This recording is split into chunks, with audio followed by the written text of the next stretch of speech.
گەشە سەندنی ئاستی خەباتی کرێکارانی ناڕازی و مانگرتوو. ئێران ناوەندێکی درەوشاوەی مانگرتن و ناڕزایەتی کرێکاریە. لێرەدا تەنیا چەند نمونەیەک لە ناڕزایەتی و مانگرتنی کرێکارانی نەوت لە کەرتی پیشەسازی و پەرستارانی بەشی خزمەتگوزاری لە چەند ڕۆژی ڕابردوودا دەخەینە ڕوو.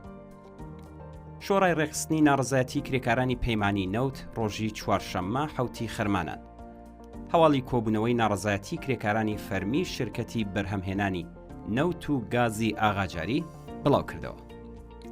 ئەم کۆبوونەوەیە دوا بە دوای ناڕزایەتی ڕۆژی سێشەممەی بەشەکانی تر بەڕێوە چوو. ڕۆژی سێشەممە شەشی خەرمانان شۆڕای ڕێخستنی ناڕزایەتیەکانی ئەرکان سالس هەواڵی بەردەوامبوونی خەباتی کرێکارانی فەرمی و پەیمانی نەوتی ئەرکان سالسی ڕاگەیاند. ئەم شۆڕایە نووسی ناڕزایەتی کرێکارانی ئەرکان سالس و پشتیوانی شرکەتە پەیمانکاریەکانی وەک موجتەمەعی گازی پارسی باشوور بە باشی ڕێکخراون و ئامانجی ئەم خولەی ناڕزایەتی و مانگرتنەکان ڕاگرتنی بەرهەمهێنانە. کرێکاران بە فەرمی ڕایانگەیاندووە کە هیچ پابەندبوونێکیان بە بەرهەمهێنان نییە. لە درێژەی نووسراوەکەدا هاتووە لە بەرامبەر هەڕەشەی بەڕێوەبەران و حراسات سەبارەت بە دەرکردنی هاوکارەکانمان ئەمە دیارترین و ڕاشکاوانەترین شێوازی ناڕزایەتی کرێکاریە کە ئێمە دەستمان پێکردووە. ئەگەرچی هێشتا هەندێک لە کارە بەپەلە و خێراکان لە هەندێک لە پاڵاوگاکان بەڕێوە دەچێت کە ئەویش بەهۆی سازشکردنی کەسانی سەر بە حکوومەت و هاودەستی بەڕێوەبەرەکانە، بەڵام واقعیەت ئەوەیەکە ئێمە کرێکارانی ئەمەلیاتی دەستمان لە کار کێشاوەتەوە و مەرجەکانی قبولکردنی کاری زۆرم لێمان تێپەڕاندووە.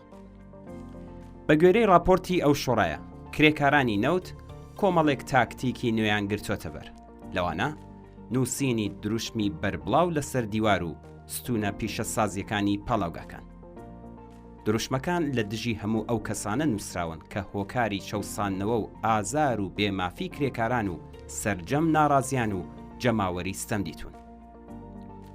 بە پێڕاگەاندنی شۆڕای ڕێخستنی ناڕزایەتی کرێکارانی پەیمانی ڕۆژی شەشی خەرمانان هاوکات کرێکارانی فەرمی پاڵاوگەکانی حەوت و هەشت و نۆی موجتەمەعی گازی پارسی باشوور، کرێکارانی لە سەرکاری شرکەتی نەوت و گازی پارس کەنگان سایتی دوو، کرێکارانی سەکۆی نەسیرسیری و شرکەتی نەوت و گازی پارس لە 40 سەکۆی شرکەتی نەوتی فەلاتی قاڕەی ئێران، سەکۆی نەورۆز، کارمەندانی نەوت و گازی پارس سەکۆی ئس، PQ1، کرێکارانی فەرمی لە شارۆچکەکانی نیشتەجێبوونی جەمی بوشێر و بنەماڵەکانیان ڕێپێوانی ناڕزایەتیان بەڕێوە بردووە. ئەوان لە ناڕزایەتیەکانیاندا وێڕای بەرزکردنەوەی دروشم لە دژی کەمی حەقدەستەکان بەرامبەر بە دیاریکردنی ئاستی 7 ملیۆنی و دابەزینی حەقدەستەکانیان ناڕزایەتیان دەربڕی. کرێکاران بە لەبەرچاوگرتنی بەرزبوونەوەی بەردەوامی ڕێژەی هەڵاوسان خوازیاری زیادکردنی ئاستی حەقدەستەکانیانن بۆ زیاتر لە 100 مێتمن. بەوتەی شۆڕای ڕێخستنەکان ناڕزایەتیەکانی ڕۆژی سێشەممەی کرێکارانی ناوچەی تایبەتی ئابووری، کرێکارانی فەرمی نەوت و گازی پارسی باشوور لە ئەسەلویە و کەنگان هاوکات بووە لەگەڵ مانگرتن و کۆبوونەوەی ناڕزایەتی پەرستارانی نەخۆشخانەی کەنگان و چەندین شاری دیکە و هەروەها ناڕزایەتی بەربڵاوی کرێکارانی واگۆن سازی عێراق و مامۆستایان و خانەنشینان لە سەرانسەری وڵات.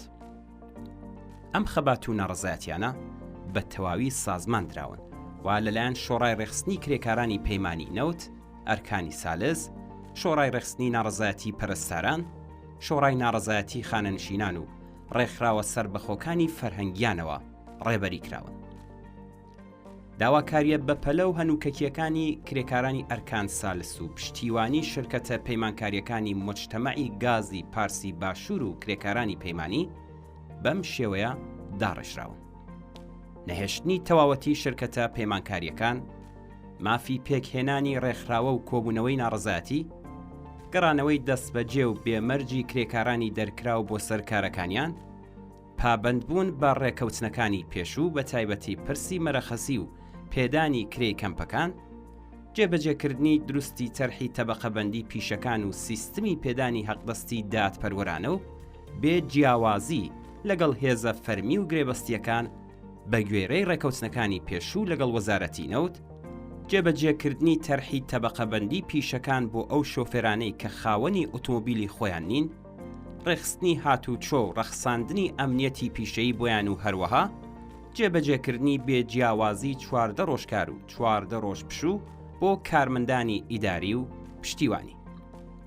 هاوکات لەگەڵ مانگرتن و کۆبوونەوەی ناڕەزایەتی و خۆپیشاندانی خەباتکارانەی کرێکارانی نەوت کە بە شێوەیەکی ڕێکخرا و ڕەچاوکردنی تاکتیکی نوێ بەڕێوە دەچێ، خەبات و ناڕەزایەتی ڕێکخراوی پەرستاران لە چەندین شاری ئێران وەزیری نوێی تەندروستی ناچار کرد کە دان بە ڕۆڵ و جێگە و پێگەی گرنگی کادری پزیشکیدا بنێت و با ڕۆژنامەکان بڵێت کە بەشی یەکەمی داواکاریەکانی پەرستاران دراوە بە زانکۆکانی زانستی پزیشکی. بەڵام هاوکات لەگەڵ ئەم ڕیاکاریانە هەڕەشەی دەرکردن لە پەرستارانی مانگرتوش هەروە بەردەوامە. تەنانەت پەرستارێکیش لە نەخۆشخانەی وەلی عەسری عێراق دەست بەسەر کراوە.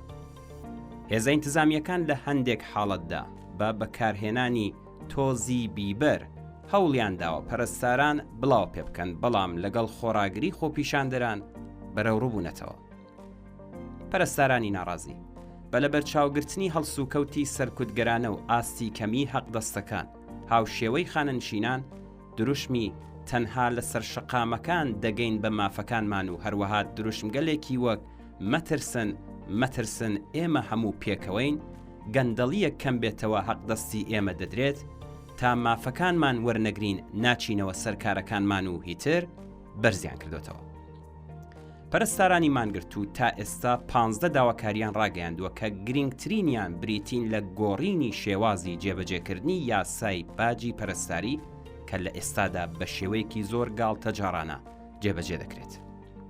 ئەم یاسایە دەبێت بە شێوەیە بگۆڕدرێت کە حەقدەستی هەر کارمەندێکی بەشی پەرستاری لانیکەم 4 هێندەی ئەو حەقدەستەی ئێستا بێت.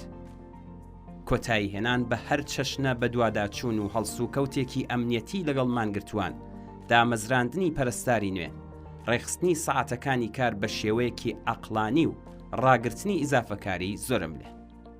ئێستا مانگرتن و کۆبوونەوە و ناڕەزایەتی پەرستاران کە لە 100 ساڵی ڕابردوودا ناوازەیە، لە 20 شار و 50 نەخۆشخانە بەردەوامە و پشتیوانی ڕێکخراوە کرێکاریەکان و جەماوەری مافخواز لەو خەبات و ناڕەزایەتیانەش تا دێت زیاتر پەرەدەستێنێت.